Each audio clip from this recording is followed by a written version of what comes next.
Amin dong, amin, amin. Nah makanya kenapa dengan pengalaman itu saya mau buka bisnis seperti sekarang. Gitu pelan-pelan saya membuka usaha kecil-kecilan dengan berbekal pengalaman itu sedikit ya. Mungkin nggak seperti yang lagi viral, perintis atau pewaris gitu kan. Ya kan, nggak ada yang nunjukin arah. Nggak ada yang nunjukin nggak ada yang tahu arah, hasil. nggak Di ada yang situ tahu letak hasil. asiknya. Nggak asik men. Nggak asik bro. Tidur di lantai nggak Gak asik asik, bro. gak asik. Karena tahu nggak pas saya tidur di lantai waktu kuliah itu saya tidur di mana lebih sering? Masjid teh. Masjid lebih anget ya dari. Oh my god.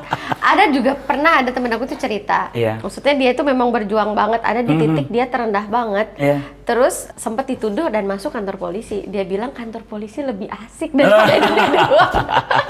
Makan katanya masih rutin. Iya, bener. Aduh nggak asik bro. Iya, tapi dari situ saya belajar juga teh ketika saya dulu seperti itu dagang kecil-kecilan. Kebetulan saya juga waktu itu pernah ya kebetulan saya dipertemukan sama orang yang sampai saat ini pun saya bilang guru, coach, orang tua, ayah. Ya saya nggak tahu harus bilang apa lagi sama beliau dan beliau itu orang hebat namanya Christian Diki. Christian Diki. Ya, itu adalah owner dari brand di Indonesia. Jadi market leader juga brand Evolin. Oh, Ya. itu yang ngajarin AA. Betul, saya diajarin bisa acting, saya diajarin bisa live, saya diajarin bisa bikin sosial media, bisa megang sosial media dan sosial media saya bisa berkembang semuanya dari TikTok, YouTube, Instagram, itu beliau yang mengajari saya. Jadi benar-benar ketika saya mau buka bisnis dengan modal yang seadanya, itu saya konsultasi benar-benar sama Benar-benar beliau. ditutor ya? Karena kalau orang bilang bahwa seorang perintis itu dapat privilege, menurut saya udah nggak usah bilang perintis dapat privilege, nggak panas Berarti bukan perintisnya. perintis Bukan gitu. perintis,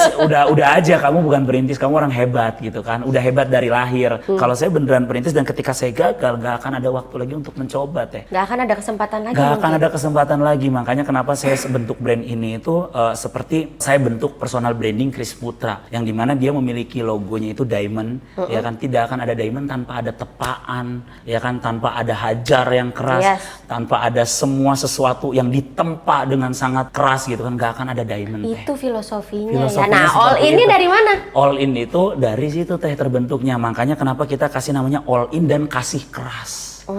Jadi all in itu DNA-nya sama kayak Chris Putra. Chris Putra DNA-nya itu apa sih? Pejuang, keras, humble, terus mulai dari nol lah ya, segala from zero to hero. Nah ini juga sama, brand kecil lahir dari seorang yang berasal dari kampung, tapi mudah-mudahan suatu hari nanti bisa menjadi brand yang cukup besar dan bisa mewarnai lah industri fashion di Indonesia.